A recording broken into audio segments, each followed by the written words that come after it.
Good afternoon, everybody. Good afternoon. How do you know when they're listening to this? They could be listening to any time, but we are recording in the afternoon, so therefore a local greeting would be appropriate. Well, it's not a Saturday, so that's, you know. What day is it?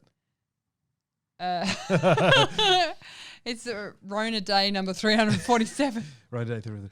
It's Thursday. Yeah, we're organised this week. It is 1:44 p.m. Just a And I smidge. actually recorded this fabulous interview with John Swainston, John Swainston, last week because we're getting organised. Yes, organised. Oh, I'm yawning again. Don't yawn. I don't know how organised we are, but I'm trying to not spend my entire weekend editing podcasts and putting them up. I know. It's actually a really big commitment, isn't it? It's a lot of farting around. You know, I was thinking about... It's not a lot of work. It's a lot of farting around because I'm up for work. I love work. But this is work. Yeah, but it's not. It's farting around. It's waiting for computers to load and internets to internet, you know. Right. It's that kind of crap. Yeah, there is a bit of waiting because the upload to... We're using Squarespace and rendering to host the podcast. Yeah. And rendering the videos. Don't give them an advert. They're not sponsoring us. You have the fastest laptop in the building, fastest computer in the building, and it's still not fast enough. As I should. Look at my very old Mac.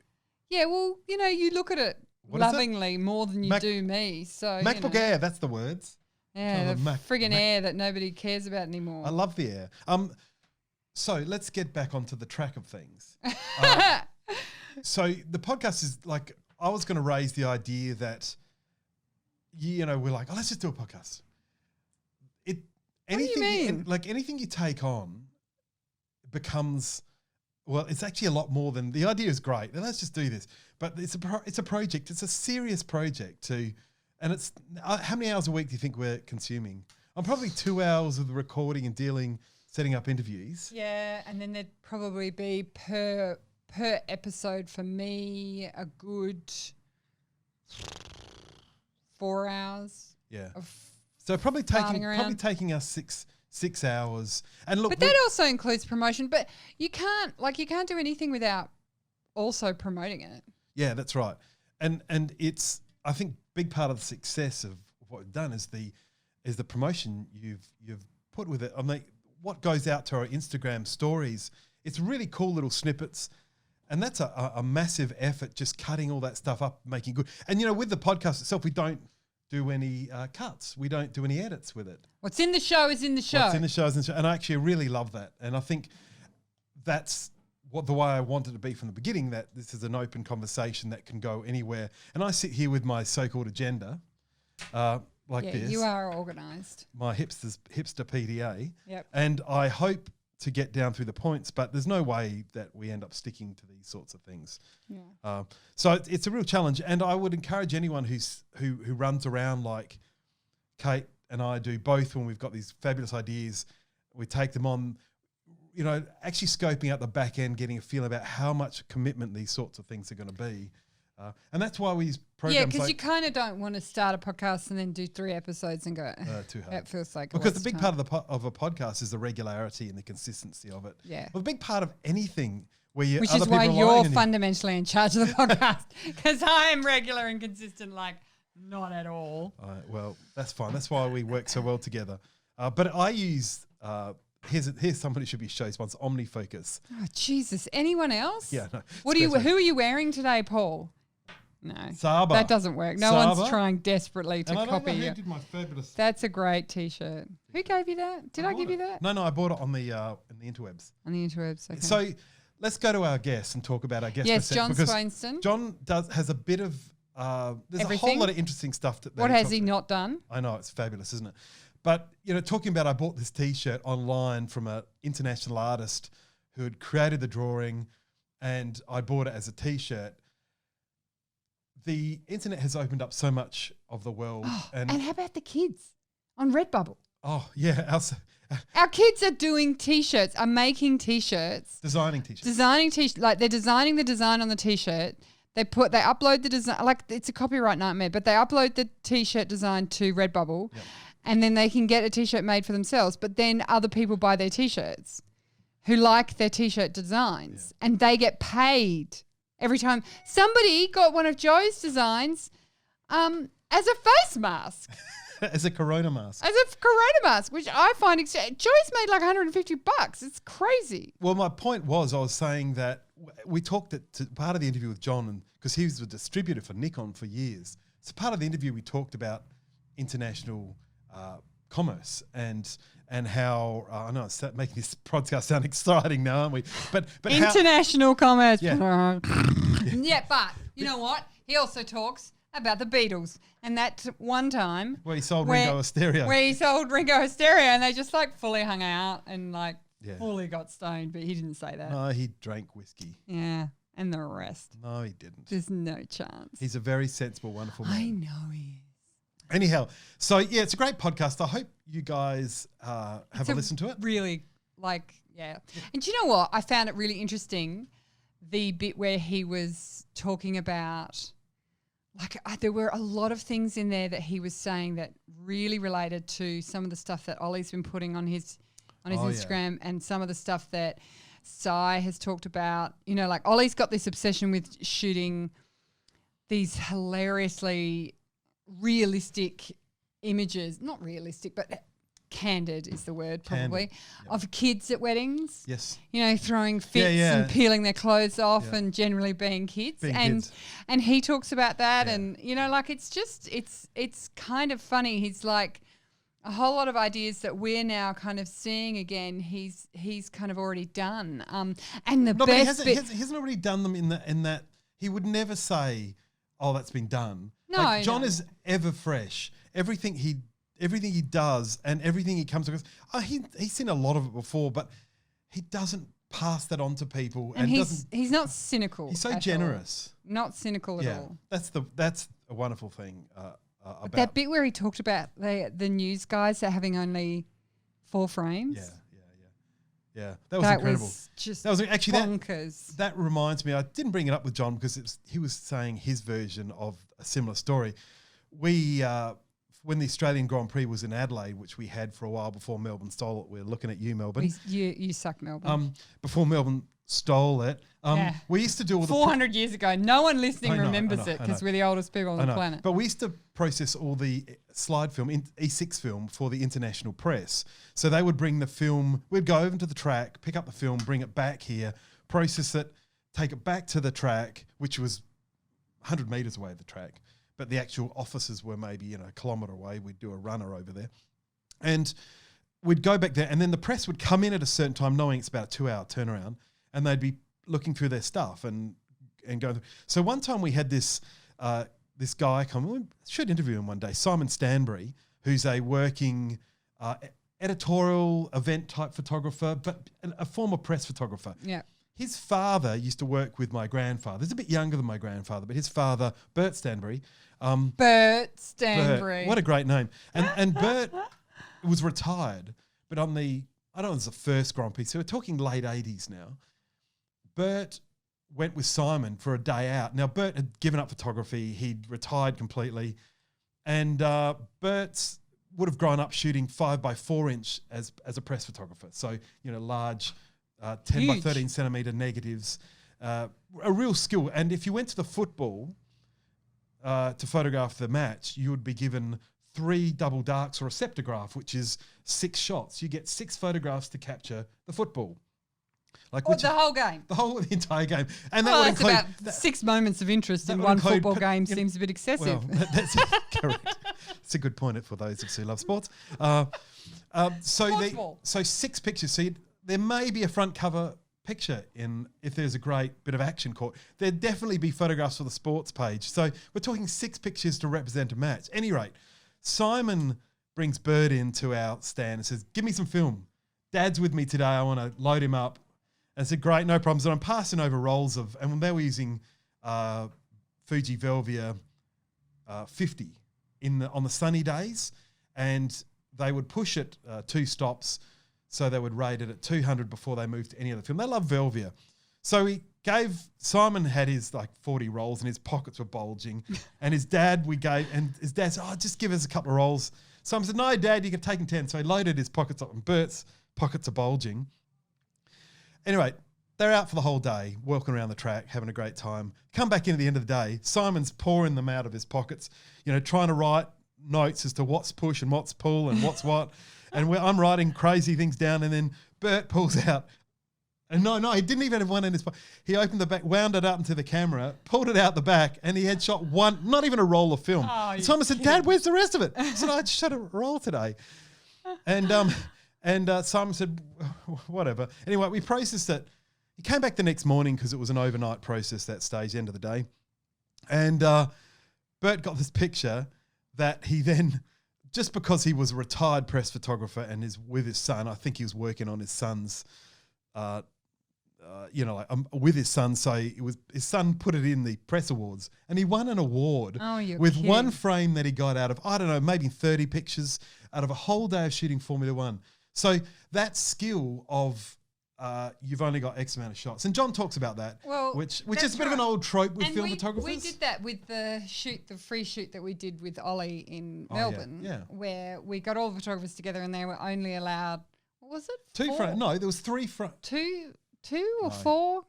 God, we're so old. It was only 6 months ago. Sets. There was 4 setups. Yeah. And at each setup they had 3 seconds.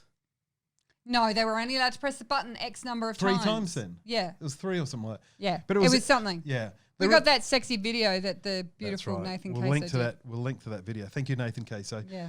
But anyway, John's interview is cool. It's not just about... But what you're just running over me. Yes. You're running over what I was going to say. Okay. Because for the people that did that class, they found it incredibly challenging and interesting to be restricted like that.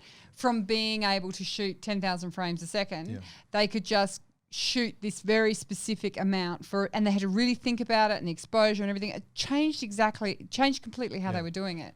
And we want to, when the Rona quits being a bitch, we'll do it again. We'll do it again. On a national, true. That was just in Melbourne. It's good fun. I mean, you've always said to me, there's nothing an artist hates more than a blank canvas. Oh, they want restrictions, constraints. They want, and we do every year. We haven't done it for a couple of years. We did a thing called the Film Challenge, where we sent people out with one roll of film, and we changed it every year. Like it may have been an evening shoot, and all they had was 100 ISO film. It may have been you've got to shoot medium format. It was always a challenge, and then the big part of the fun of it was going out in their little groups. They got the pictures. They came back. We'd process it. They'd have lunch or whatever, dinner. They come back, and then they go through the films on a light box. We made it transparency film. And then they would edit together. So they would be huddling over the light boxes saying, what a great shot. Tranny film. Oh, yeah, tranny film, 4 stops of latitude. So, again, tight restraints, making a bit of sport out of it. We should do that again. Yeah, we should. Absolutely. But John's interview is not just about... it's not what you expect. It's such a rich interview that goes through so many... I'm going to get him back when his book's launched. Yep. And we need to talk about his book. We need to talk about his process for his book. And for him, and look, he's not retired. He's of a retirement. Both books, the Corona one and the Cathedral one. Is it a book he's doing in the Corona one? Yeah, I thought it was. I think it's just a series on the web, but it is book. amazing that stuff he did at Sydney in lockdown. Yeah. So I would class him as a Renaissance man, and he's someone who is forever young. He's a gentleman, yes, and he's a door holder. I noticed you haven't sworn at all. Don't swear, please don't, because John is not a sweary person. That's because he's a gentleman. He's a door holder and a chair puller, and he's one of those. Like pull the chair out, for the person. chuck it underneath the lady, and all that. He does all those nice things. So, people, enjoy John Swainston, and we will see you after the interview. Yes. Where we're going to argue about roads.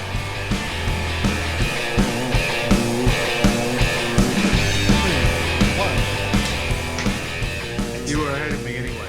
Yeah, well, we'll sort it out in post. We'll let the technicians worry about it.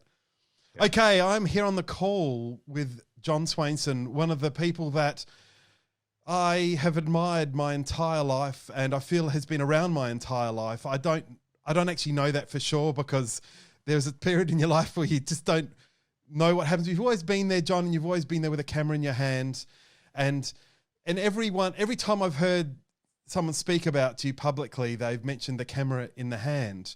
You are an eternal photographer. John, why pick up a camera? Where did that all begin? It's really quite hard to remember, but I borrowed my brother's camera when I was 11, because my mother was doing some research at the London Linnean Society, and she had befriended an American researcher who said, "I'd love to have a picture of me sitting at my desk here in London."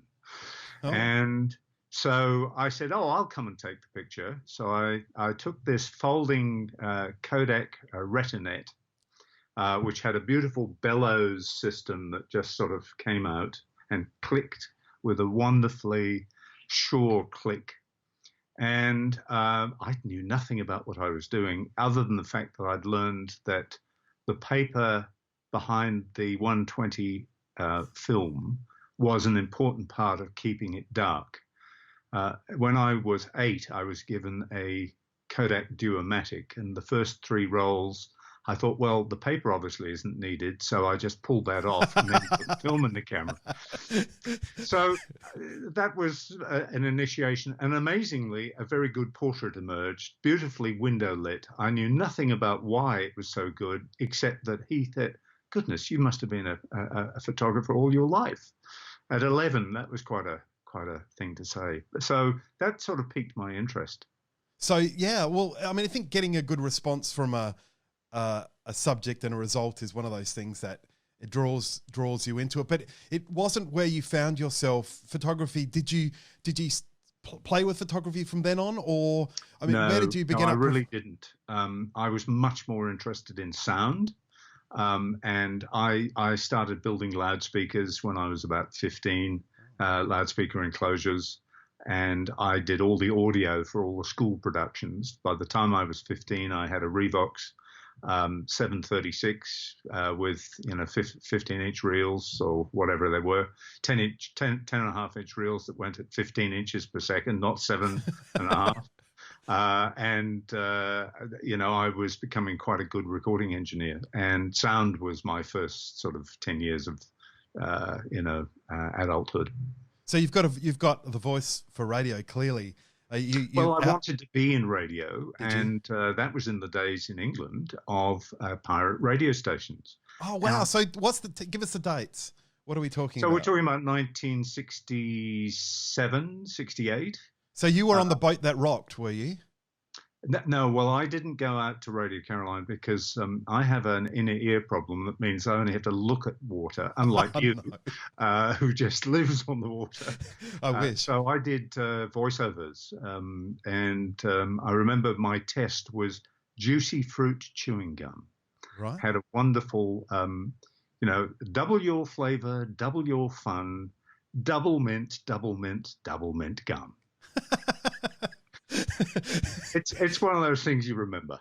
So this is your medium, really. I mean, we're capturing video, but we're doing audio as well. There's a lot of similarities in the way that audio works as to digital photography, particularly, and I suppose analog to some extent, but certainly digital. It's lined it all up when you think about raw files and MP3s and WAV files, and then how they clip and edit and microphone technology. So you were very technical. I suppose I was. I learned very quickly about waveforms and rise times in audio so that I could edit. In those days, we had magnetic tape. And if you wanted to edit a recording, you had to actually physically cut the tape. Okay. And that requires a certain amount of courage, I guess. And so we learned how to do that. And you'd roll the tape back and forth, and it'd go, and then you'd know that you actually had to bring it a tiny bit before that, so it didn't sound artificial or clipped. Right. That was long before I had access to waveforms that I could actually look. And later on, of course, when we were able to do audio visuals with audio tracks and be able to look at the audio track and do the editing electronically. And the synchronization, again, it was very familiar to me, although it was then in a digital format. Yeah. But your first job, you followed the audio train through, didn't you?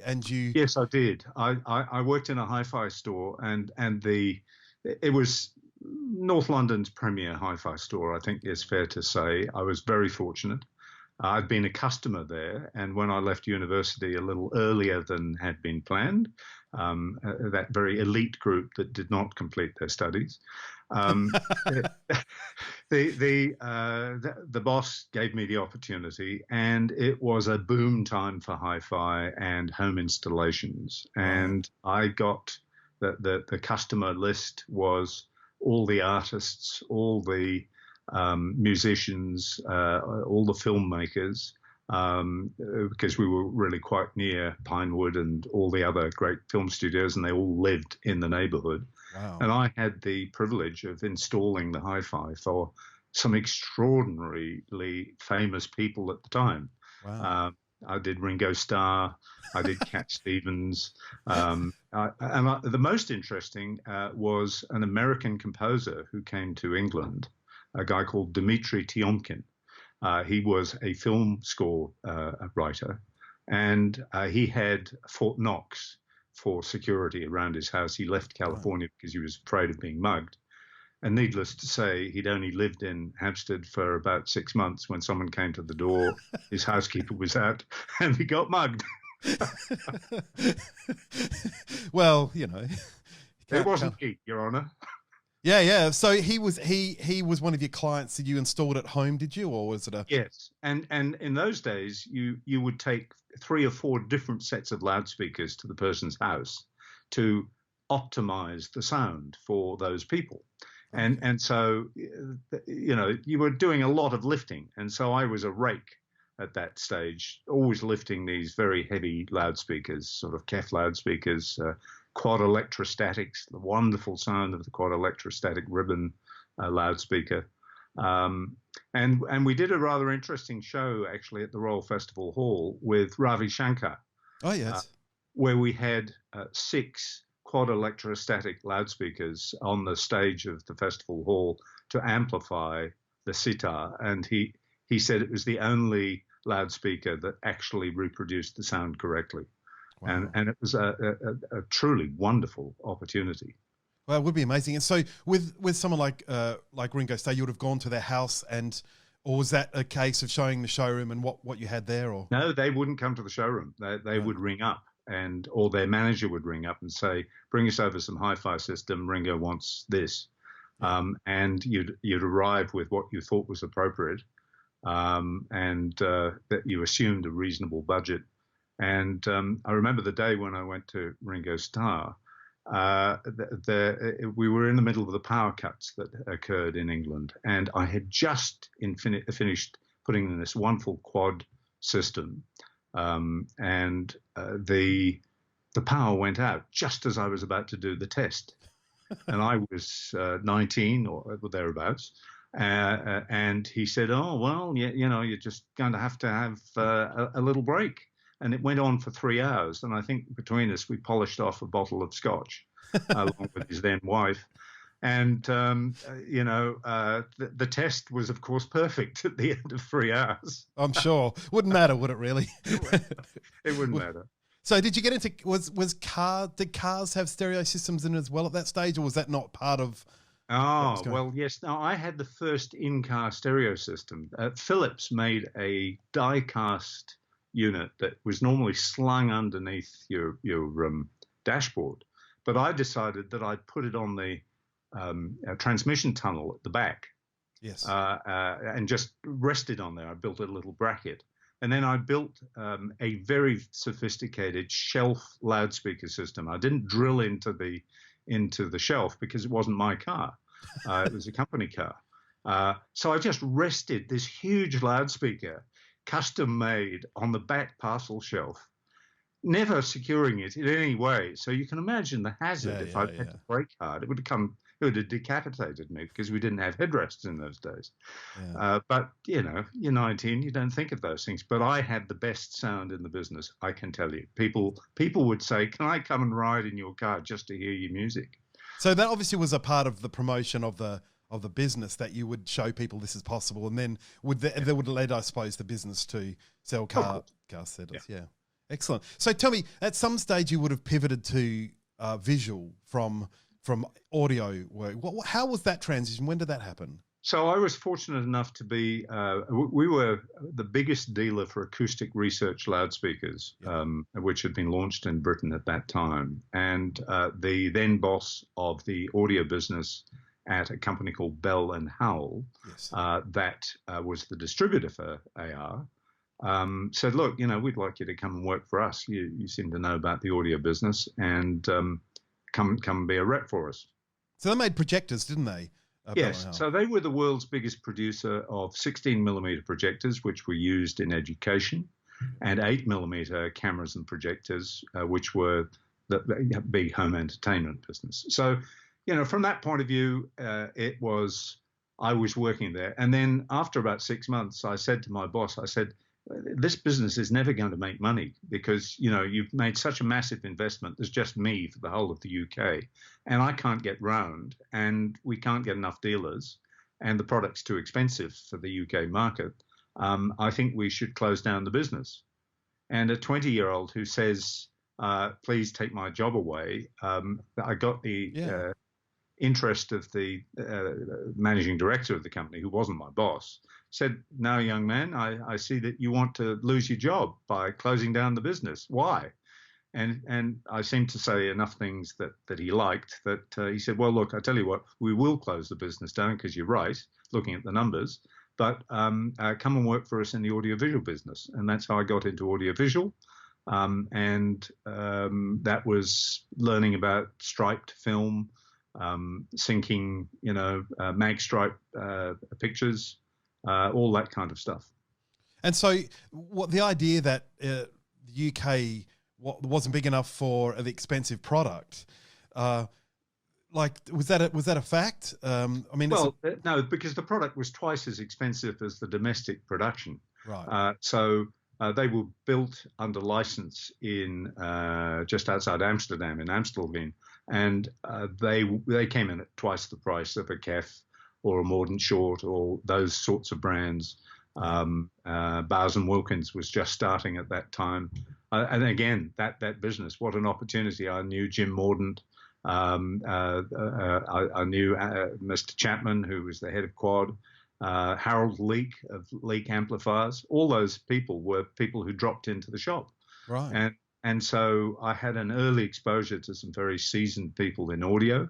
And then when it came to have to deal with the audiovisual business, it was an important part of making my way quickly. And I moved into product management then in audiovisual.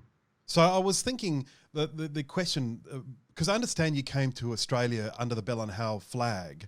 Yes. So Australia certainly wouldn't be a bigger market than the UK to distribute B&H. So what was Bell and Howell's? What was the reason to move to Australia with it? Because you're a UK boy, you weren't an Australian boy. But 5 years after joining Bell and Howell, they moved me to the United States as the first European employee to go over there. Well, that makes sense. Yeah. And so I then, my boss after about 3 months quit, and I got his job. I earned 5 times as much in the US as I had been earning just 18 months ahead earlier in England. Right. And after 3 years, we had just a terrible winter. Yeah. And my wife said, look, I'm going to leave and go back to Europe with our baby. If you want to come, that's great. And I said, well, what if I found somewhere warmer? Because Mary Elise is from Mauritius. And a week later, the Australian general manager came in and said, I'm not allowed to talk to you, but would you come and work for us in Australia? And I said, oh, yes. And so, g'day, mate. Yes, definitely. It was on. That was on. So you got to Australia under Bell and Howell's banner. You then, I don't know how long were you working for Bell and Howell in Australia before you made your next change? 3 years. Very early on in that time, my ultimate boss in the United States, who had been my boss in Europe, he followed me into the US about 12 months after I moved there and became executive VP. And he said, look, we're going to have to shut down the Australian business. It's the consumer photo business, which distributed Ricoh cameras, Nikon cameras, Chinon movie cameras, Bell and Howell, and several other fine brands. And I said, oh, look, it's the only profitable business you've got down here. All the rest of it doesn't actually make money. Really? But because of that earlier track record, he actually listened, and he said, actually, you're right. Well, you've got 2 years to find a solution for getting us out of the consumer business and finding someone else to turn Bell & Howell Australia into a distribution business. And so, one thing and another, I did that. I worked with my boss in Australia, and he later went on to be the chairman of Hanimex and Bill Cutbush. So Hanimex was Fuji at that stage. They brought in Fuji early doors. Yes, that was handled by a separate division of Hanimex, right. Photo Distributors, I think they were. Anyway, we found some investors, and I and the other investors set up a subsidiary to buy the consumer photo business. Okay. So you bought from Bell, and that's where you formed Maxwell, was it? Yes. Well, the Maxwell had been a brand that had been formed as a division of Bell & Howell Australia, and we couldn't buy the company because you don't buy companies where you don't want the liabilities. So we formed a new company but kept a similar name. So Maxwell Photo Optics became Maxwell Optical Industries. Okay. So Maxwell, what were your predominant brands you were then bringing into Australia? Nikon became the major brand. Ricoh went their own way and formed their own company in Australia, and Nikon appointed us as the distributor. And it was a little business doing a couple of $1 million a year. And initially, for the first year, I didn't even have a contract. In those days, you just shook hands. The managing director of Nikon in Japan looked at me. He said, Swainston-san, you will do your best. And that was the agreement. We shook hands. Wow. And it was, of course, a far stronger contract than anything in writing, because it was one of trust. With a young guy who really didn't know much about running a business. When I look back on it, I knew nothing, actually. But I had some very good outside directors who knew lots about running business and gave lots of good advice. So can you get a time frame? When was this? When did you bring on 1983. 83, okay. Right, so the Nikon range, we were in the sort of, would it be the F3 series of? Yeah, we launched the F3 in 1982, actually. And in 83, the F3 high eye point, and the Nikon EM, which was the first popular electromechanical Nikon that sold for $299, including a 50mm lens. Yeah. The F3 was the press photographer's dream. It was the bulletproof, of course, film 35mm film camera, motor drive, just the one you see in any kind of war movie set in that period. They would be running around with one of those. Well, yes, it succeeded. Arguably the most distinctive camera of all time, the F2, which was the one that was used in the Vietnam War. Yes. And this was the first electromechanical camera as opposed to all mechanical camera. The metering was much more sophisticated, and it gave a lot of people access because its auto exposure system was good. But I think one would have to say that if you just go back a few years, the most significant camera probably in that era was the Canon AE1, and that was 1967, and that was a camera that was so advanced that the rest of the Japanese industry was really very frightened, because it had 30% less parts than anyone else. It was the first camera to use electronics properly, and they changed their lens mount. And did some remarkable things. So I think one's got to give credit that Canon certainly did a fantastic job there, and Nikon played initially catch up and then did some pretty good things too. Yeah, it's a really interesting time of development, because that swap over from pure mechanical to electromechanical, it made like the repair centers suddenly had a lot more to deal with. The type of technicians that were being used, they needed to bring someone else in. Yes. Yeah, and photographers themselves, they got a great benefit from the electronic componentry. And of course, now we're in a whole different world of where that sits. But back then, there were there was a real challenge around there to adopt it, but they were selling like hotcakes. I'd imagine it was a extremely popular thing. Yes, it was a big transition. It was the end of the era for medium format cameras. I think in press magazines still used medium format for double page spreads. Yep. And the advertising industry, but by and large, all press photography moved to 35 by the early 80s, and the FM2, which was that year, and the F3 were really significant cameras in that regard. Yeah, the FM2 is still loved and collected. They're one of them, and well flogged, actually. It's really the only historic camera that I've kept. I kept one in a box that has never really been used.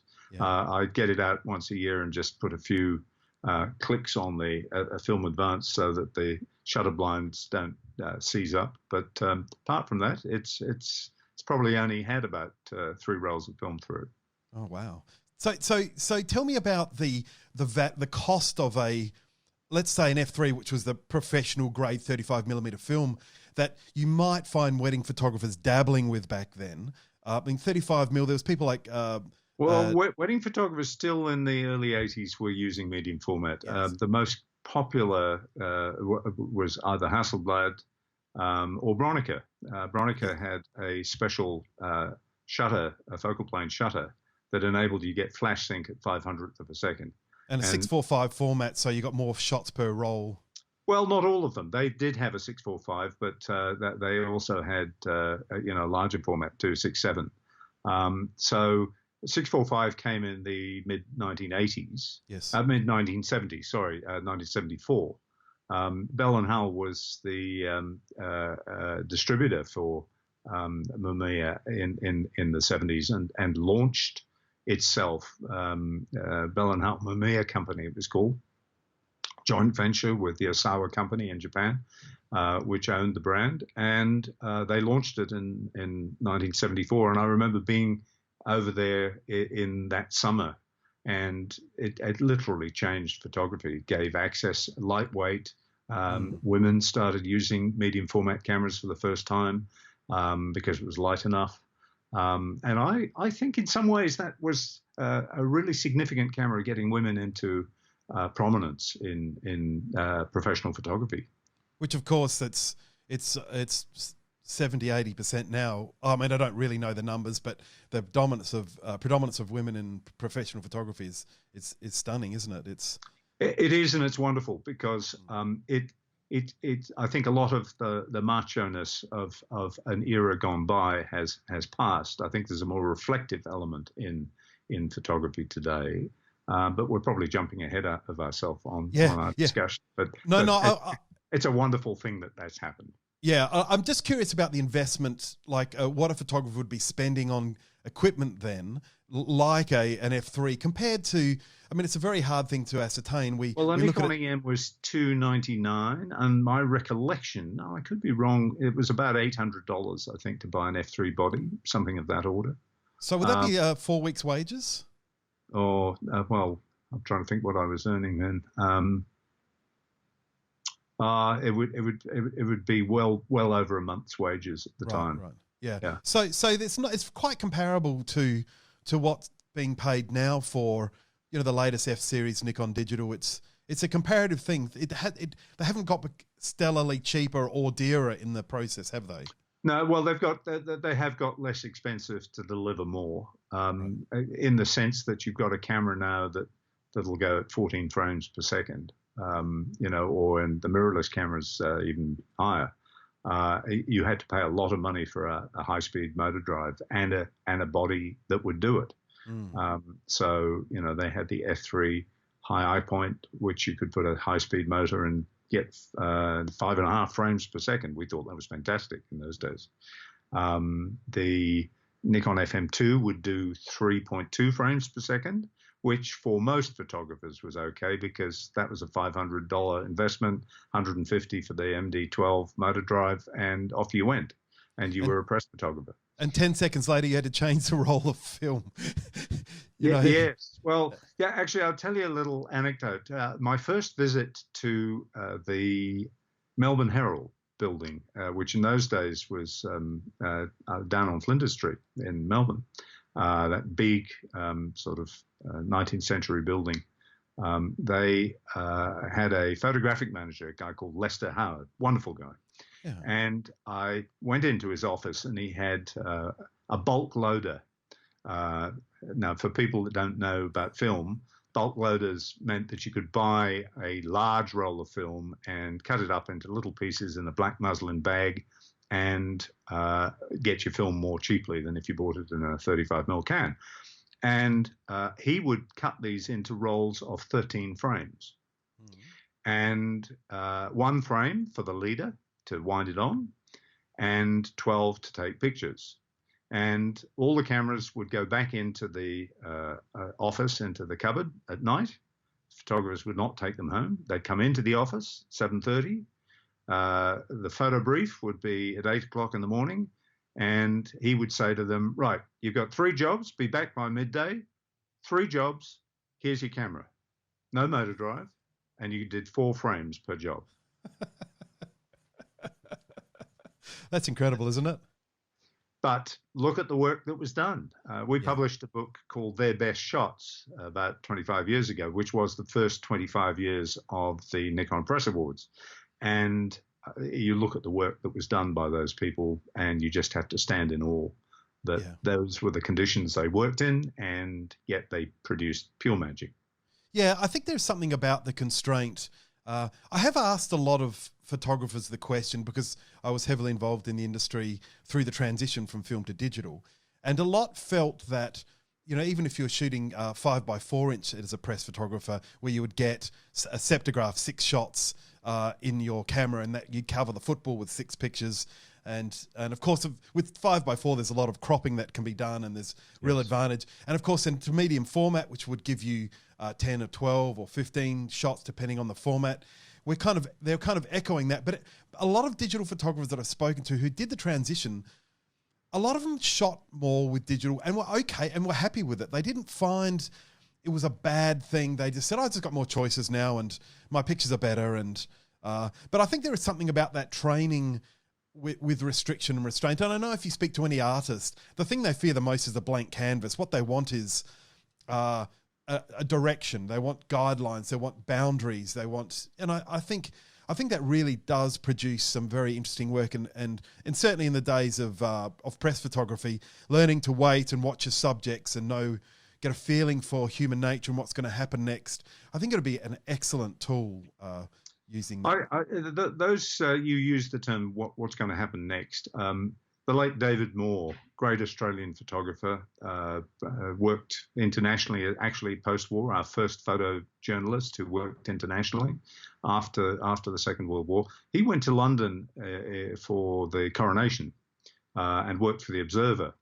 And I got to know him quite well. He was a Nikon customer. He had a Nikon FE, and I kept on trying to persuade him to get an FE2. He said, look, you just give me a new shutter and the camera's fine. I don't need a new camera. And that was the economy of the man. But he said, there are 2 things that I think you need to know. And one of them I heard back from New Zealand photographer Mike Langford later on. But the 2 things he said were this. What's going on here? Number 1, and then what's going to happen next. And those 2 things as a guidance, I think, are really very important for all photography because they focus the mind, they focus the eyes. You look more actively, you see what is happening, and then you observe the mechanics of how people are moving or action is taking place out of the corner of your eye. And the frame begins to emerge in your mind and you position your legs to frame it correctly. All of those things happen after a while intuitively, I think, but they are the 2 absolute essentials if you're going to document things. Yeah. And learning to move your feet, probably the most important thing. So every year I go out, and I've done this for years, with a 50mm lens or a 35mm lens, no zoom, nothing else, and a camera, obviously. And I just walk the streets with a fixed focal length lens, as a discipline, Mm-hmm. and make sure that as I walk around, I'm using my feet to actually help me frame the picture and not be lazy and just stand in one spot and zoom 4 times and take 4 basically different zooms of the same shot. Yeah. Because that's not what photography is about. It's about seeing something and then positioning yourself to say something special and make a unique moment happen. Yeah. Yeah, I agree. I think it's a lovely challenge, and I think there's a lot of people that still hold on to their film equipment for that reason. They like the feeling of that separation from the result and that separation. And I suppose it's a little bit of an adrenaline rush for some of them too. I know the wedding photographers that are still shooting film at weddings, they would require some serious adrenaline at times to, when you leave the wedding, to feel like it's all captured, it's all there, it's in my bag of film, and I'm now going to give it to the lab, and the lab are going to do whatever they want with it. It makes me nervous, that stuff, but I think it's a certain sort of person that enjoys that aspect, but certainly the fine tuning of your skills, it's a great tool.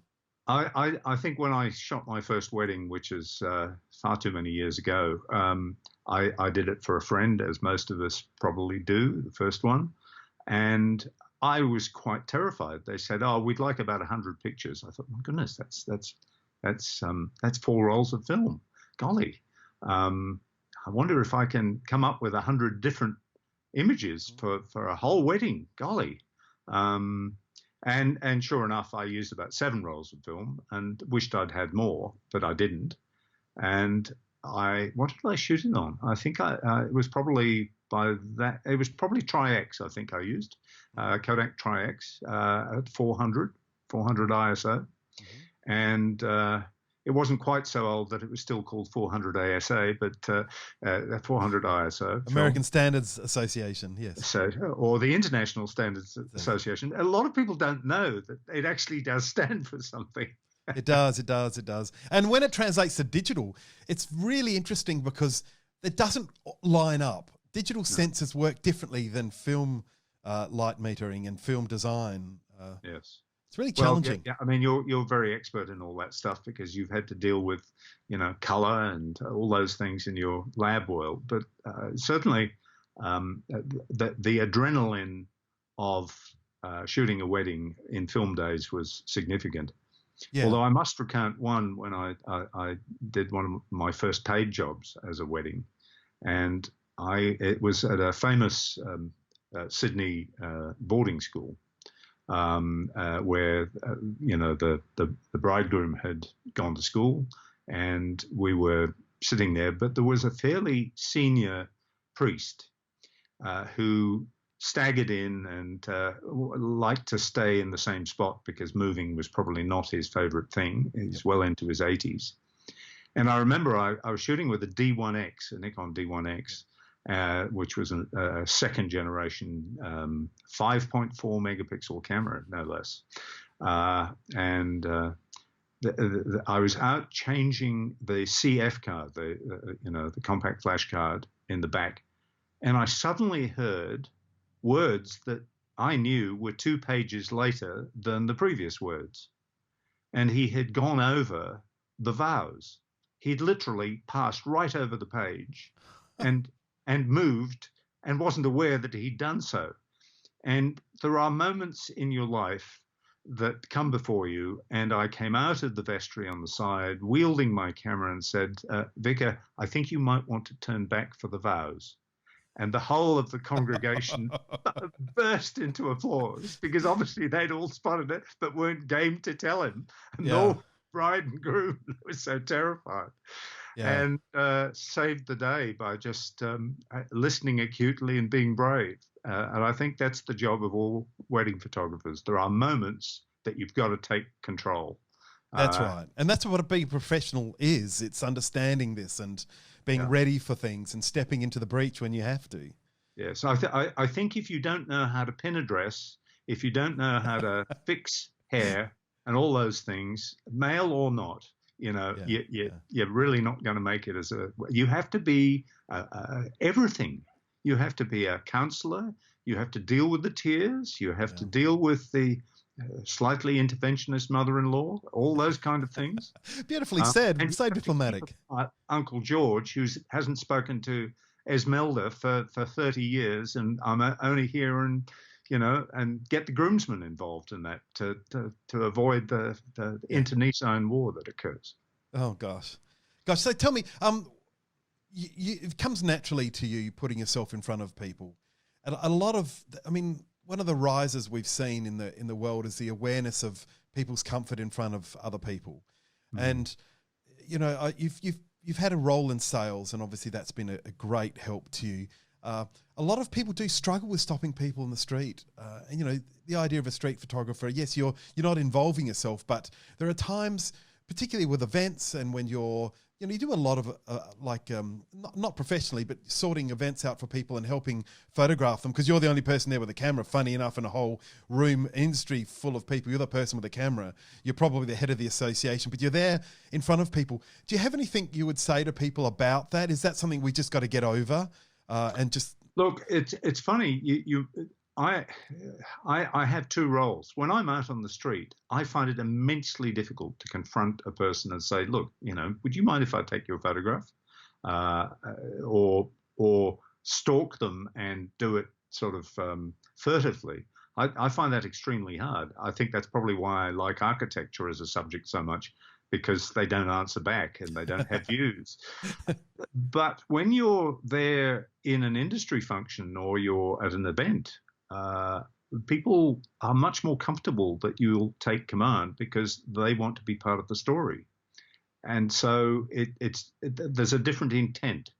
And I think so much about photography is about intent. That's certainly how stories can be misread by the viewer if the intent and the execution differ. So you can place people on strange backgrounds and come up with either funny or seriously misleading pictures. And people have to trust you that you're not going to do that.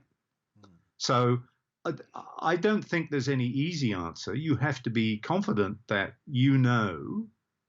that certain placement is going to give your subject a beneficial look. And you have to persuade them in really quite direct ways sometimes that, we really need to turn you 90 degrees. Otherwise, your chin's going to look terrible. But you can't say that. So you just say, oh, the light's so much better here. Okay. You don't say why.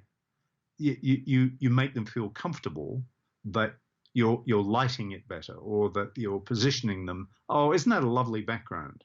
Yes. To take the pole away from the middle of their head, and those kind of things. Yes. So all of those are observing, and then the dynamics of relationship when people are talking to each other, and you break in and say, "Could we just have a quick shot here?" That does take a little bit, and you have to be sensitive to the fact that some conversations are very, very earnest and deeply personal, and you just don't go there. It's a very, very rude photographer who interrupts when the moment's not right. Do you steel yourself in that situation, or you naturally in that role now? You just click into the role of being the person. I'm much more comfortable than I was 25 years ago. When I first started doing that about, in the mid-'80s, I felt quite uncomfortable, and I would do remote shots. I'd look at the person, I wouldn't engage. And so as I look at some of the early C41 negatives that I shot of events, they're very poor shots. They didn't engage the subjects. They were viewing. They weren't participation.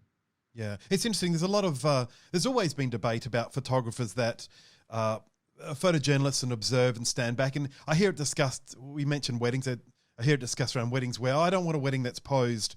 And most photographers know that they need to do a certain amount of that pose management to get the sort of shots people expect to look unposed.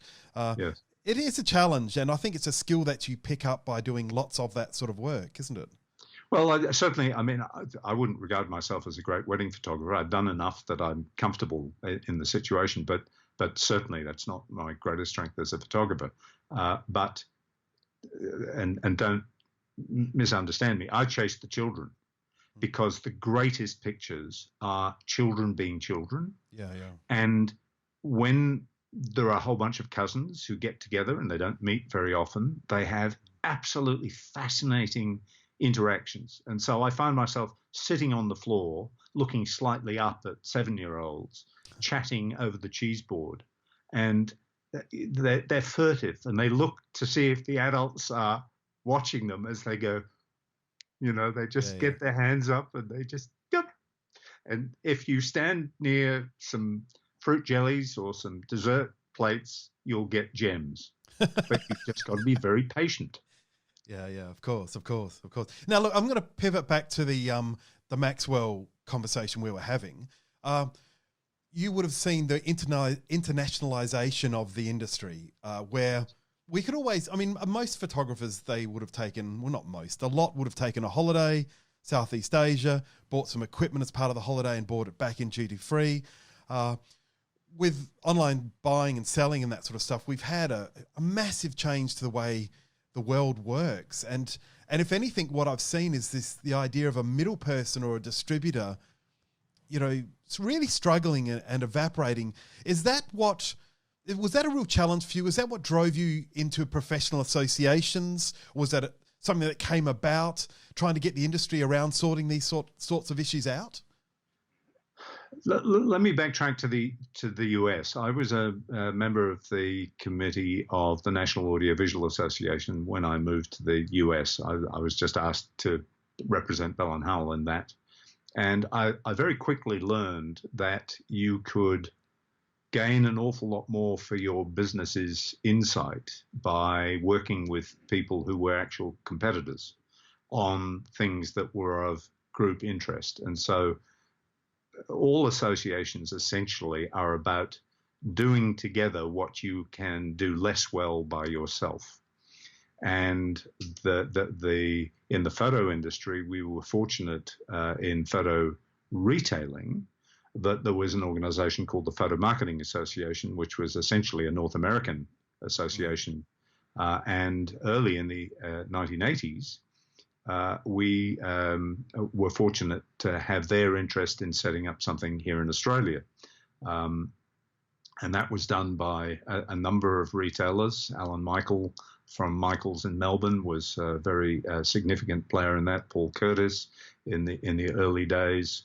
And so by the late 1980s, pro rata, Australia had more members of PMA than the United States. Really? Yes. Well, we ended up with 1,500 mini labs. And in the early 80s, Australia was the fastest adopting country. New Zealand actually got ahead of us on a pro rata basis. But Australia and New Zealand particularly became the two strong international parts of the Photo Marketing Association, which became PMAI, Photo Marketing Association International, and started chapters in Canada and the United Kingdom and in Germany. And from my perspective, the chance to meet some of these great retailers and then the distributors in those countries, I then had a network of Nikon distributors and Nikon subsidiaries around the world that I would refer to. And they became good friends. I learned a lot from them. They were interested in some of the things we did as an independent distributor. As a distributor, I always said that our role was to act as if we were the manufacturer. What would the manufacturer do here? The industry, when I joined it in Australia, was let's see how much we can rip out of the manufacturer so we can make a margin, which came from the days of fixed retail pricing. And, people made absolutely ridiculous margins in those days in distribution and limited supply. I didn't believe in that. I thought the more people that own cameras, the better the industry would be. And so we had quite modest margins and we worked very closely. And I think our great success was that as a distributor, we behaved like a manufacturer. And but I worked with lots and lots of other distributors, as you and your family did in the retail business and the lab business. And as a result, we're still involved in this industry and surviving, where a lot of people that didn't participate in those industry associations and keep giving to get something. You know, it was very important. And I still have relationships in Germany, for example, that are incredibly important. And I remember, you know, someone who is now the technical director of Germany's largest distribution retail business, Martin Wagner. Yes. You know, as his first PMA. Yes. And you know, here he is now an industry leader around the world, and we've exchanged friendships for 30 years. Yeah, I got a lot out of the PMA for that same reason. I found it to be excellent. You made a comment about act as if you're the manufacturer. Did you find the manufacturers were? I mean, it's fine to do that, but when you have ideas that you want to push back up the chain and to the manufacturer saying, hey, this is my market, because film and film cameras were mostly designed in the Northern Hemisphere. And film emulsions, and I'm speaking from a lab perspective, we always struggled because film emulsions were designed for a lot flatter light than we have here. And digital sensors are as well. Europe, for example, or England particularly, is about 2 stops lower in exposure brightness, and the contrast is way higher here than it is there. Of course, that's actually currently different because there are no planes flying over Europe. So the light component is very different in Europe. Really, is it? We're seeing at the moment, you haven't seen in 50 years. Right. Yes, that was an interesting aspect. In 1989, we decided to form something called Nikon Club Australia, and there was an affiliation in the United States where they had sort of got a magazine, and we said, well, we'd like to get people together, pros and amateurs together, and all those people in businesses who were Mr. or Ms. Photography in their companies, they were the go-to person that the managing director would call on, you know, to get the picture of the shaking hands and the gold watch and that kind of stuff for the company magazine. And we found this huge group of people that were really keen to learn. And we formed a magazine called Nikon Light Reading in Australia in 87 or 88.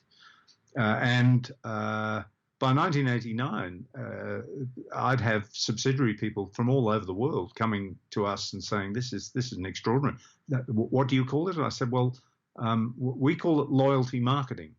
And that was completely new in those days. And so we were able to actually give some things back. And as a result, when times were difficult, we got incredible support. Yeah. And so we survived as a distributor when most others didn't, because there was a level of interaction and trust between the brands. And that lasted many, many years.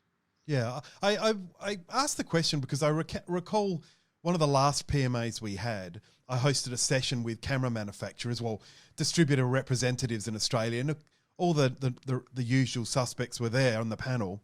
And I asked them, your cameras all have Wi-Fi now, so they're very early with the Wi-Fi adoption. Why does your camera time settings not sync with Wi-Fi time servers so that everywhere you travel in the world, your camera's date and time would be correct? Which I actually think may be one of the reasons why mobile phone photography has been, you know, such a fabulous thing, is because of this additional information that the sensors, the image holds. It has this metadata that makes the pictures infinitely. Anyway, I asked the question of the representatives, and there was a resounding, why would you want that? And so that response, I think part of that was, you know, we were struggling. I remember we launched a camera with built-in Wi-Fi about 2005, and it required you to be a IT technician. Yeah. And it still is rough. It's still not easy. And so I have a camera today that I sometimes manage to get to work on Wi-Fi and sometimes not. Other brands seem to do it a bit better, perhaps. I think, in my opinion, than Nikon. I haven't seen one I'm happy with. But compared with phones, absolutely not. Yeah. A feature like sweep panorama that Apple introduced. Yeah, that is technically possible in a camera. Why don't we have it in real cameras? There are times I use my iPhone and I've only got a 7 Plus because it still works fine, and it's got a 12 megapixel camera, and it's a very good camera. I can create a 70 megabyte file with a sweet panorama and print it out as a 2-meter print, having processed it through Photoshop and the RAW mode, and I can take a better picture with that than I can with 5 frames, chop them together, and try and align the diffraction effects and all the rest of that. It just does surprise me that it may be a patent issue, but nonetheless, it's frustrating that I still have to use my phone camera for some particular pictures. Yeah, I feel that perhaps there is a strata there where the camera designers, I'm sure there's people that want to do these things within the companies, but it seems to be, and maybe it's patent tied up, but there seems to be this reticence to do that. I mean, imagine a DSLR with a dock for your phone on the back, and your phone could have a software that could run your Nikon DSLR and then share it straight with the cloud or whatever you want to do as a part. I mean, those sorts of things, we say it and we just go, blah, why didn't you do this? And of course, next to impossible really to get things done. But the manufacturers, they've taken a long time to respond to things. And I was just curious about your days as a distributor, whether you found the factory responsive and all that kind of thing. Well, we had a number of features that they picked up. I remember in the early days of 35 millimeter compacts, we had a wonderful little camera launched in '83 called the Nikon L35AF. But if you got obviously the flash had a range of about 3 meters. So you would be standing quite close to your subject. Not an ideal, so it was 38 millimeter lens, I think. Yeah. And it wasn't an ideal aspect ratio for pleasant portraits. And if you got a little too close, then there was this huge hot spot, a bit like the one on the top of your forehead. Yeah, this one here. That hasn't changed. That hasn't changed. And I said to them, look, couldn't you put a little electromechanical diffuser that would pop up when the autofocus said that it was less than 3 meters? Oh. And sure enough, 12 months later, up came a camera with exactly what I had described. Wow. Swainston-san, please study closely. Flash system, close up. You will recognize. Yeah, yeah. And I looked at it. I said, me? Yeah, yeah. Idea? Well done. Yes. Well done, John. But it was very expensive to make. And I think the accountants got it, and the next generation it disappeared again. But it really worked. It was wonderful. Yeah, I thought I mean, you see with your Metz flashes and those sorts of features are a common thing. And I think it's good sense to have things like that in it. It's an interesting effect, and I see some photographers using the film photographers using point and shoots on the dance floor, and they really actually like that effect. Wide angle, hotspot flash, rapid fall off. It's got a nostalgic feel to the dodgy little 35mm Instamatics we used to have. Yes. It does. I think there is a lot to be said for unobtrusive photography. Yes. When you're doing dance floor stuff, I tend to put the lightest camera, put a wide angle lens, 20mm lens, and I don't really care about the technical quality because I want to capture the mood and the feel and the movement. I'll put a slower shutter speed on so that everyone's slightly blurred and follow focus and try and get, something out of it. Sometimes with flash, sometimes with very high speed and no flash. Yes. So, I'll vary it, but it's usually a consistent look. Yes, yes. So look, let's just pivot again, because I like annoying everybody. You mentioned architecture as a passion of yours. Yes. And I've been watching over the last 3 years perhaps, or maybe longer, that you've been working on a series of cathedrals. And they are incredible pictures. And what's driving you behind that? Is this like you're not you're semi-retired, are you? Yes, I suppose one would have to say I'm semi-retired because I sit at a desk writing now to go with the pictures I make. But I'm up for a job anytime anyone's looking for a photographer. Believe me. Or a man in radio, or a voice for radio, or. Well, yes. Once I settle down, I'll actually go into community radio because I think that's important. But I did a radio program on photography on Sydney's Radio 2GB for 15 years, And people said to me, how can you talk about photography on radio? And in those days, people wanted to know, I've got a Canon AE1 and, it doesn't do this. And I always believed as a distributor that I should know all my competitors' cameras as well as I knew my own, so that I'd know what the good things about ours were, and perhaps not to mention some of the less good things about ours that I realized someone else did better.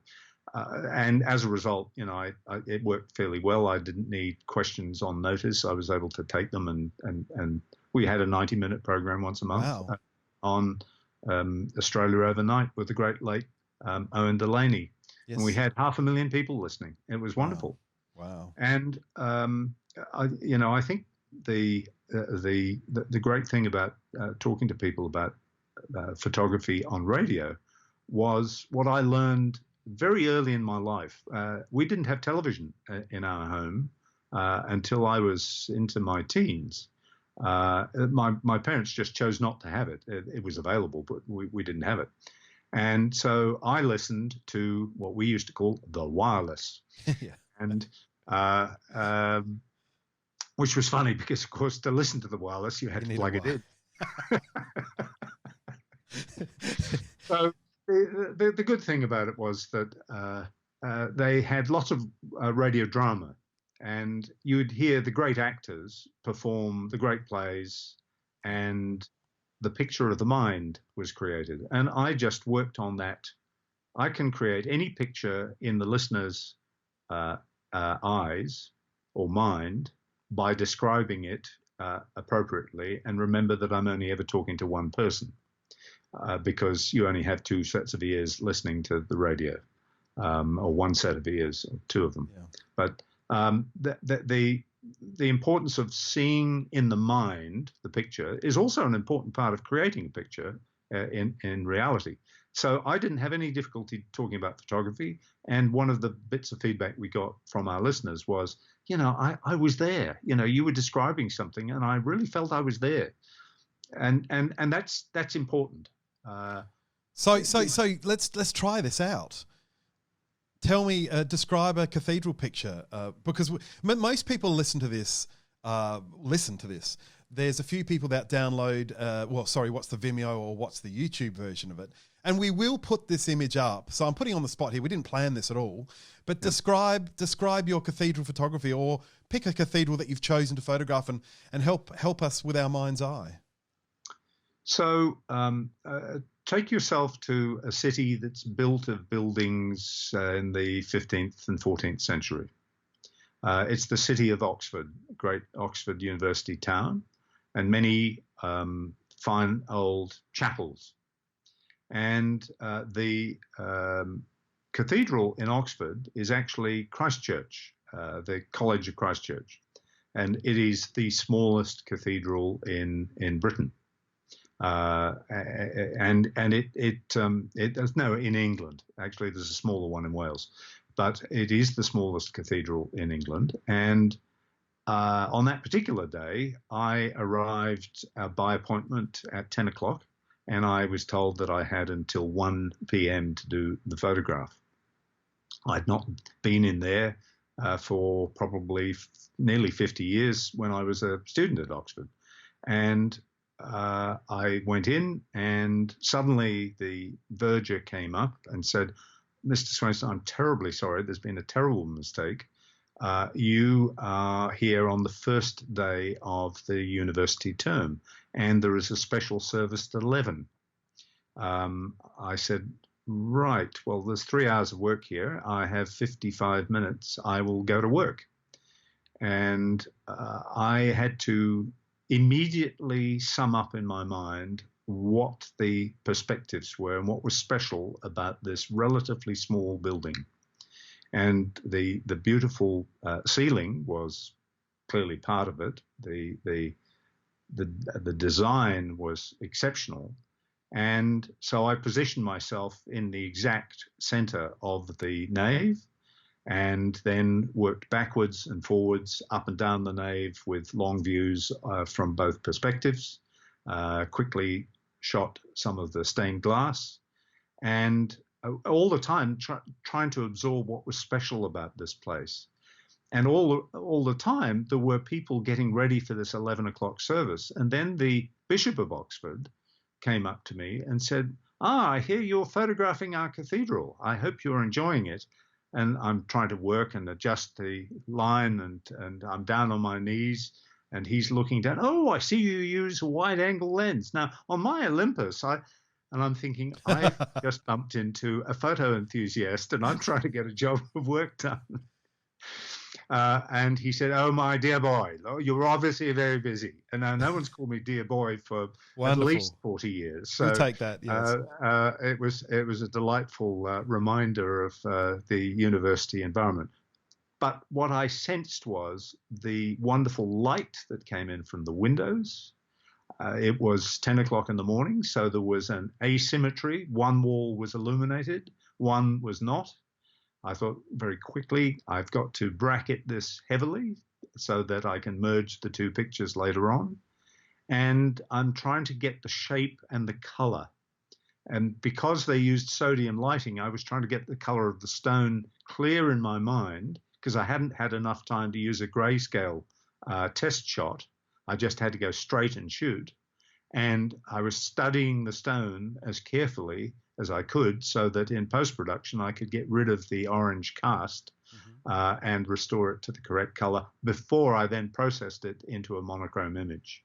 And what I realized very quickly was that there was a resonance between the marble floor in diamond shapes of beautiful patterns with the crisscross of the tracery in the ceiling.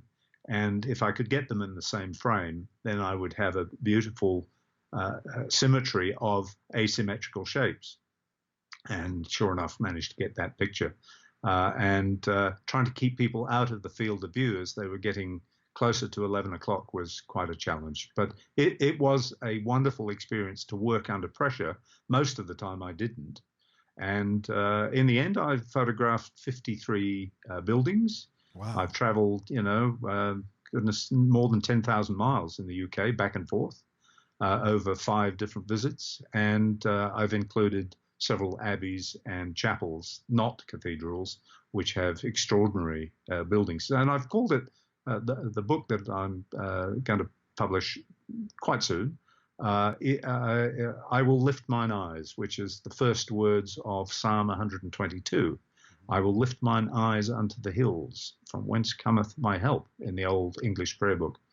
And that was the psalm that we would read and sing together at my school, which was Winchester College, which was the first cathedral I got to know. Winchester Cathedral was next door to the school. I sang there. I was a chorister and sang in large choirs, did the Bach, St. John Passion, and other wonderful works.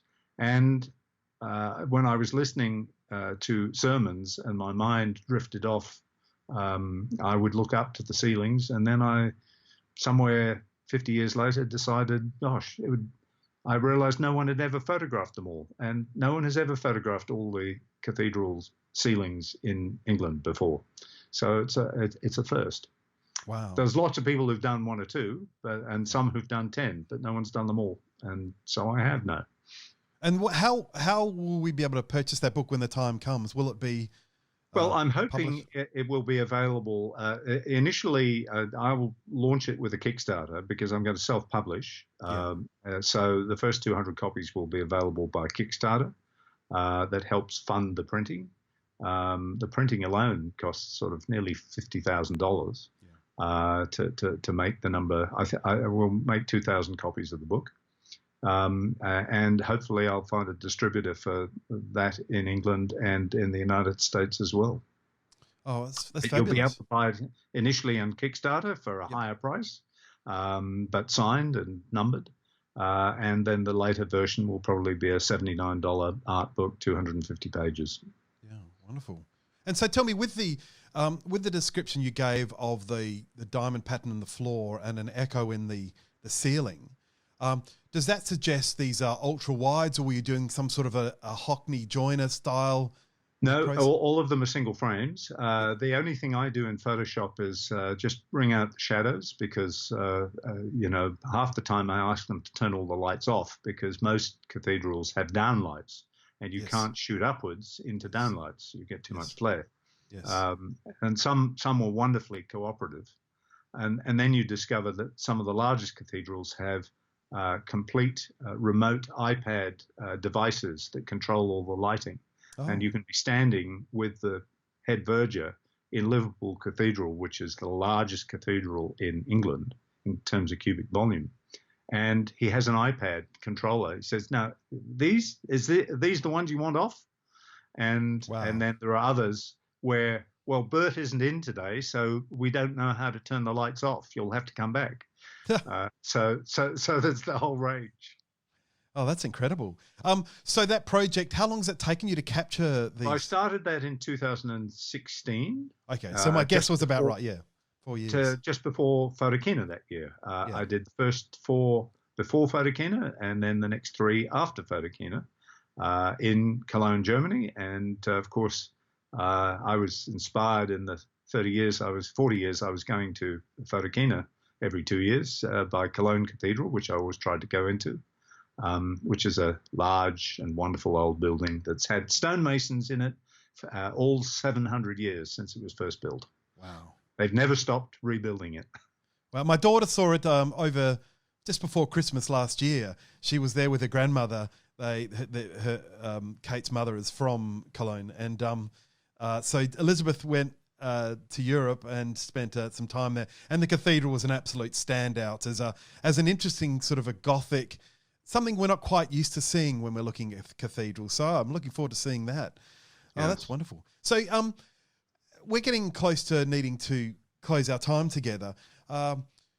Following the professional associations, you joined the Australian Institute of Professional Photography and you were invited onto the board as treasurer, and I was serving at that stage as well on the board. And we both went through some pretty terrible times as we made the decision to pivot the association from professional management to volunteer management. And gosh, that toll that must have taken on you, because I know what it did to me, and there's not a lot left in me for associations after that. I think, in fact, I feel with the PMA, because that also had to end, and the AIPP, and I've had a lot of involvement with camera clubs. To me, it's felt like I've been taking old friendly dogs to the vet and putting them down. You know, I've been a part of this awful process where these bigger associations, professionally run associations, just can't function these days. Did you get through it as unscathed as I expect, John? Because you've seen a lot more than I have. Look, I think it takes its toll on all of us in different ways. The thing I would say is that I think the AIPP, the Australian Institute of Professional Photography, actually in pivoting back to a volunteer base, grassroots, yes, it is actually restored its grassroots connection with photography. And I notice in this COVID-19 era, the launch of a new online contest. Isn't that stellar? Which is absolutely remarkable and a wonderful contribution from photographers for photographers. Yes. And I see in that a wonderful opportunity for photographers to stand back from the politics or perspectives that individuals, inevitably creatives are passionate people. Otherwise you can't do it.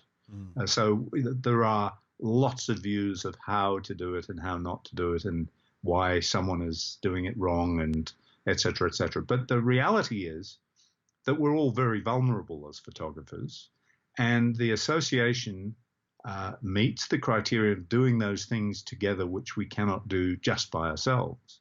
And to have the opportunity to have people who are not only trained in great photography, but in the evaluation process, assess your work and give you insights, it raises the game. And any association that serves the marketplace of consumers or commercial customers, where there are a set of disciplines of assessing a person's skill, lifting their skills, getting those pictures printed so they have durable value for people is an incredibly important thing. And I'm really quite hopeful that when people stand back and say, how did I get through this as a working photographer when there was no income for 3 months or 4 months? Oh, I looked at my archive, or I got my website going. And there were all these seminars that suddenly popped up where people told me how to do things I didn't know how to do myself. And they did them as part of my membership. And I didn't have That's to what pay I'm most excited for that. about. All of those things are happening right now. Yeah, yeah. And I think Australia is doing an outstanding job in that. And I take my hat off to the board right now for doing those things and getting on with it. And as a result, it'll be a different industry on the other side, as most industries will. But the creatives will still have some of their ability to be passionate because they've got through it with the support of other photographers. Yeah, and I think in some ways the times we're in now, the pandemic, that has broken a lot of norms and made a lot of the edge cases, where drama can sometimes play out, it's just muted it. And what we went through with the board and the association reverting to a grassroots association, it also had that effect of muting some of the drama and passion because the most important things came to the forefront. And well, if you listen, you'll begin to hear people. If you don't listen, people can shout as much as they like and you won't hear them. Yes. The great thing I've learned in life is listen more and speak less. Yeah. I actually read on Facebook this morning in a totally unrelated boating forum, they had muted the comments because of some debate over stitch and glue joining of boats. You know, it was just, and the moderator of the forum, who I think very highly of, he said, there's more heat than light in this equation. And I thought, oh my gosh, I've never heard it put that way. That's it. But I'm so excited about the education opportunities that the AOP are pumping out, the interviews, the training sessions. I found that the award stuff, I think it's important, but I find that it's very distracting for a lot of young photographers to think that's what they need to do. And I think the professionalism that the association can impart on other members, sharing the ideas of what it takes to be a professional, is where the true value really lies. Well, it's made me, for example, and I'm now in my 7th decade. I am determined before this is all over to have a decent website, not just a blog site. Because I've got a blog site and I've reactivated that. I've started writing again for it. But get a trading site together because I've got a book coming out on Sydney under COVID-19 and I need to sell that. Therefore, I need a website that actually has a trading capability. I'm learning how to do that and people in the Institute are helping me do that. So from my perspective, the upside of this is that I will be a more professional photographer. I will serve customers better. I will get more income as a result of what I've learned from all of this rather dark period. I've certainly shot one of the more important bodies of work that I've made in my life during this last 45 days. And it certainly will have created some historical value, I think, for yes, you're Sydney under lockdown. Sydney in lockdown it was certainly not work I enjoyed doing. Walking a deserted city was really quite halting. It's moving, isn't it? It's very moving. Yeah. Because a city without people has no purpose. Yes. And so they're just buildings, and they cease to have meaning in the context of human beings. But the record is important because in another 2 weeks it'll be a different world again. I'm really hoping it's not the same world.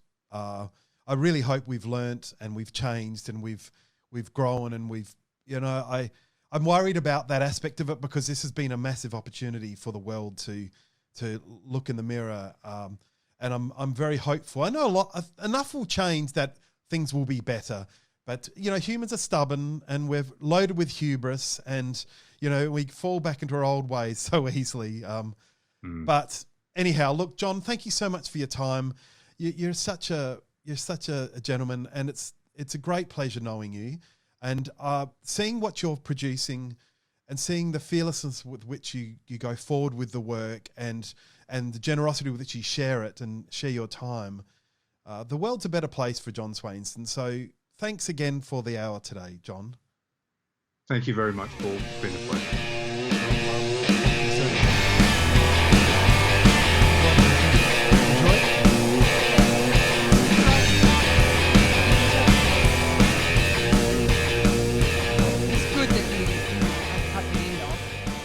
You two just rabbited on like a couple of old women. You actually cut when we went to cut? Gossiping. Well, I'm saying this ahead of time. Okay. Where I envisage myself in the future cutting it exactly correctly. I will Can help you do with an that. extra check? help Because you. you guys gossip like so two much- little teenage girls in a... So much we have seen under the hood of, behind the curtain of.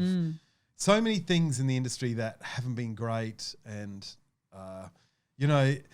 and that's what you get when you... Normally, after you say cut, you're like, well, thanks so much, boop-a-doo, that's it. But you two, that was a good bit. We should have kept that bit in.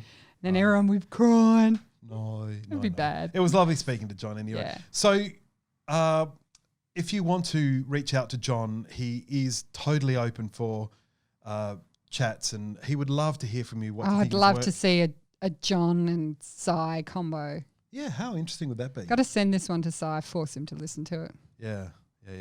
No, they're actually similar fellows in many ways. They're quiet and really generous people. So, what are we going to talk about next, my love? Is it a rose thing?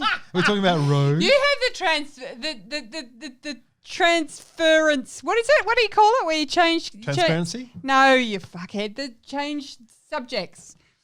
You something, whatever. You don't have that skill. Neither do I, because I can't even say the word.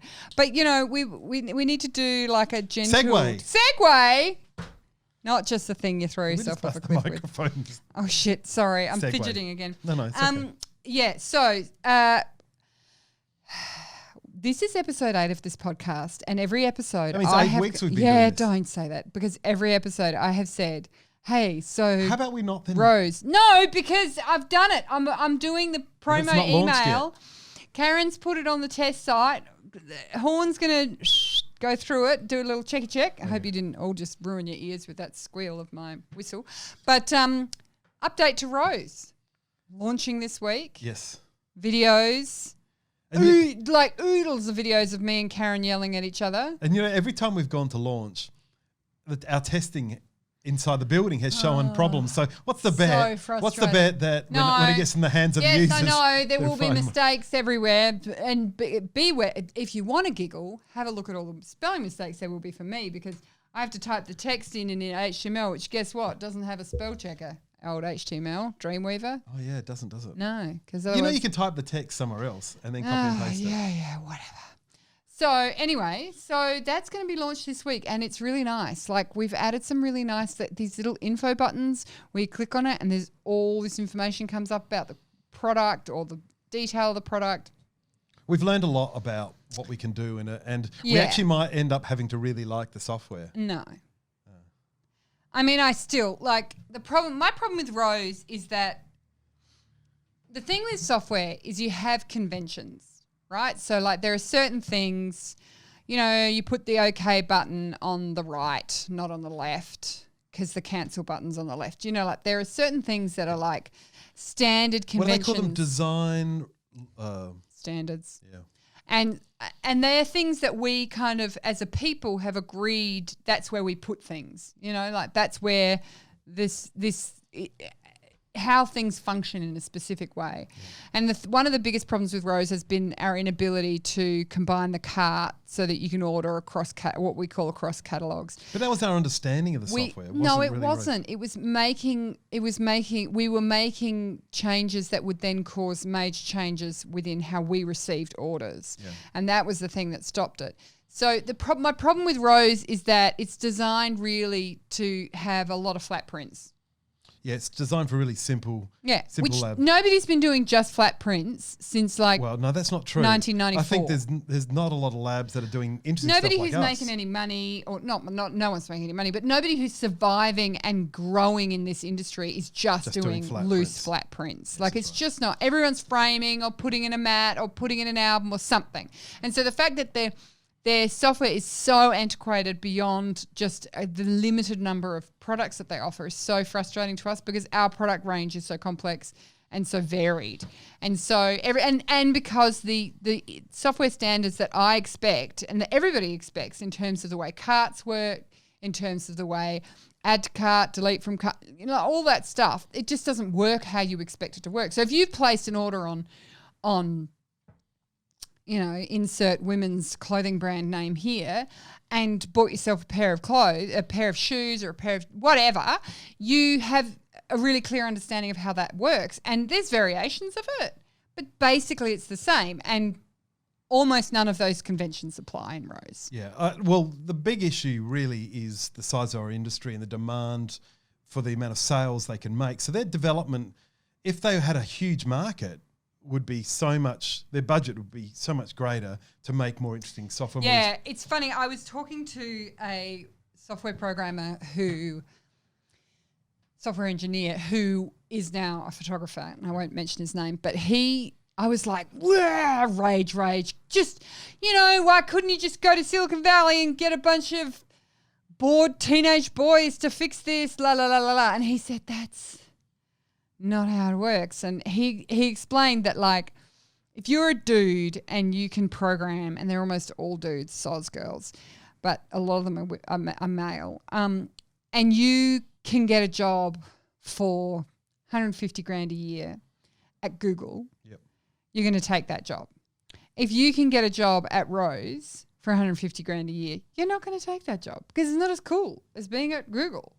Yeah. Even if for 200, they don't care about the money. They're mostly like, living with their parents or whatever. So it's not, it doesn't, and the fact is that the number. You're saying we're not cool. We're not cool, babe. Come on, we know this. But the number of labs in the universe are also really limited. Well, that's the thing. Like, that's how many my labs point. are there in the world? My point, I don't know, but it'd be in the hundreds. You reckon? I think it'd be in the hundreds. I mean, we there really there are might be shooing 1,000, horses. but there's not a lot of us around. Certainly the ones that are of a scale that would invest in Rose and invest in good automated back ends. Because it's not cheap to have, even it's as very crap expensive. as it is. Now you're going to do your Secret Lives of Colour? Oh, yeah. Oh, yeah. Moment What of colour? colour. What colour? Have a guess. Green. We've done Come on. I got a green shirt on. What is this, black? blue. That's not a friggin' blue jumper. It is. It is black, my friend. So This is not blue. so It matches with your bloody mic. Dickhead. it's blue. Okay, my favourite colour. Oh, is it? How do you not know it's my favourite colour? Well, I'm always surprised because I What? expect it to change. How many thousands of things has expect it to Jenny change. bought me that are blue? Let's talk about blue, baby. Oh, God. Eve Klein blue. Can we do that? Sorry? Eve Klein blue? Oh, Eve Klein. Actually, I think it's mentioned here somewhere. I haven't actually pulled out Eve Klein blue. And indigo, my favourite. Indigo, yeah. So let's talk about how indigo is made. So it can be made from many different species of plant. Here we go. All right. No, I'm not going to. I'm not going to. Sitting down for your moment of fucking I'm not. colour I'm not going through. because it I'm just not going. takes so long. All right, go. We're just talking Go, about I'm woad here. It's one of the most coveted is woad for producing indigo.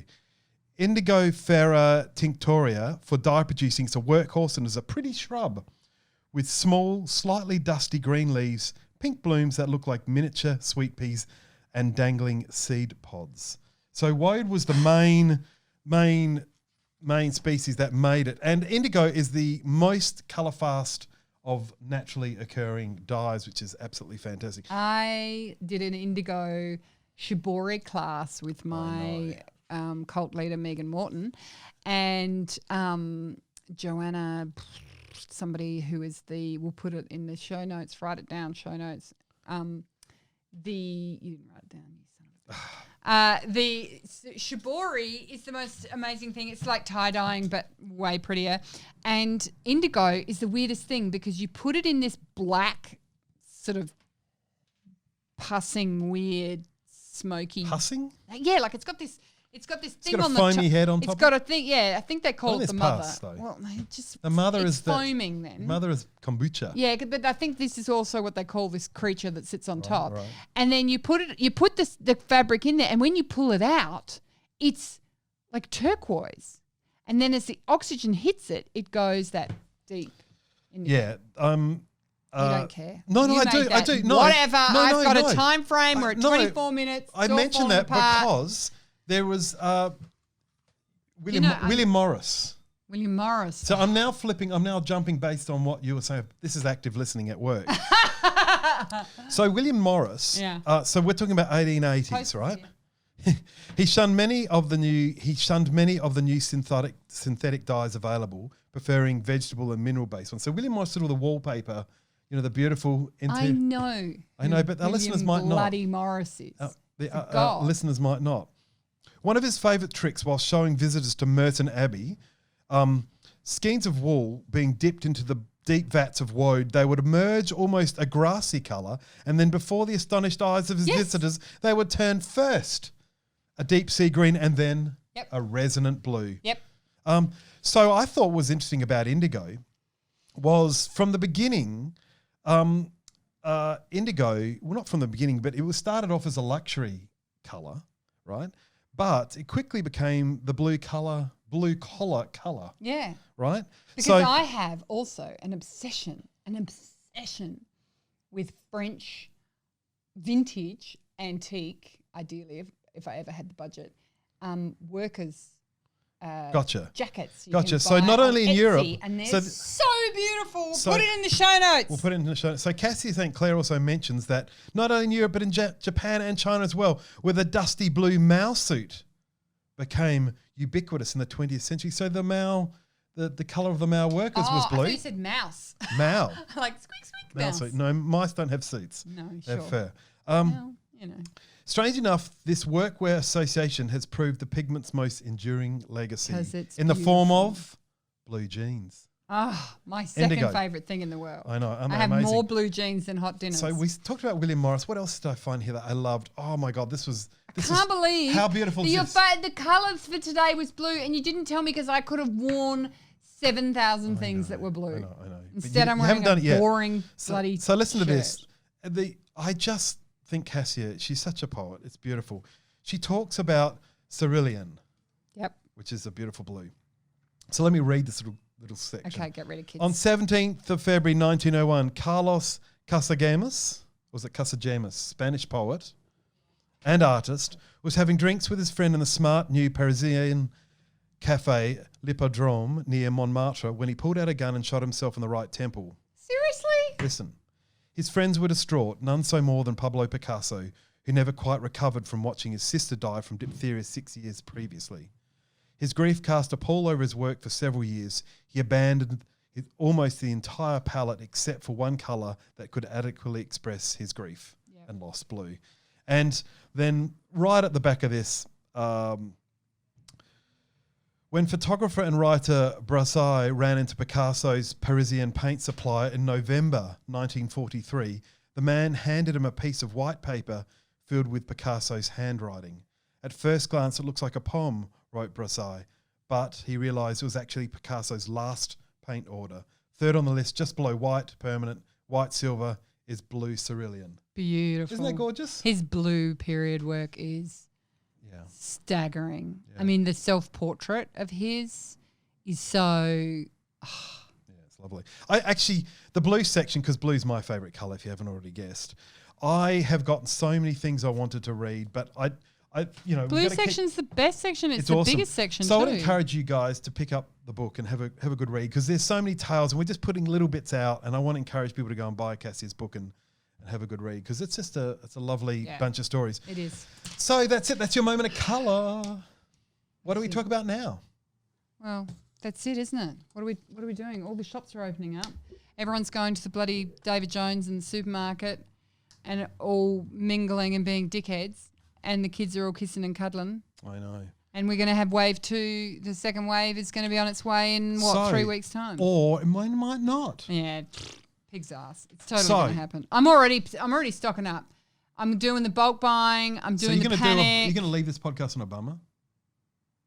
Oh, shit. Well, that's my job, isn't it? No. I drag us down to reality. You fly us off into positivity and delusion. We ended in a beautiful but sad poetic notion. I from know. Pablo Were you Picasso. going to bloody fill me with Pablo Picasso's sadness. I know it is. His work's beautiful, but he was a narcissistic monster. But See now, double bad. tell me 5 things you can hear. Oh, for fuck's sake. No, I'm just trying to say, like, what it is. Oh my God. Those of you Just who be don't. careful of the microphone. Oh, shut up. What it about is the microphone. now, what you need to do is remember right now what's going on. And is everyone okay?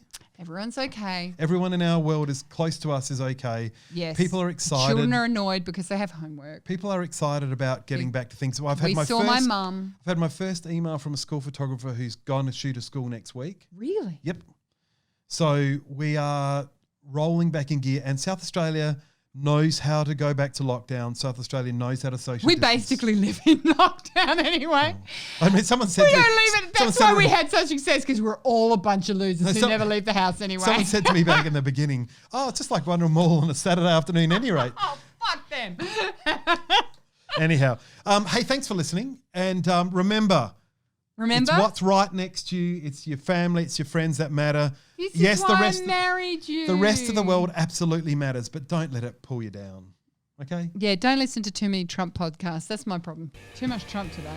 Well, everybody, till next week. We love you. Love you. Bye. Bye.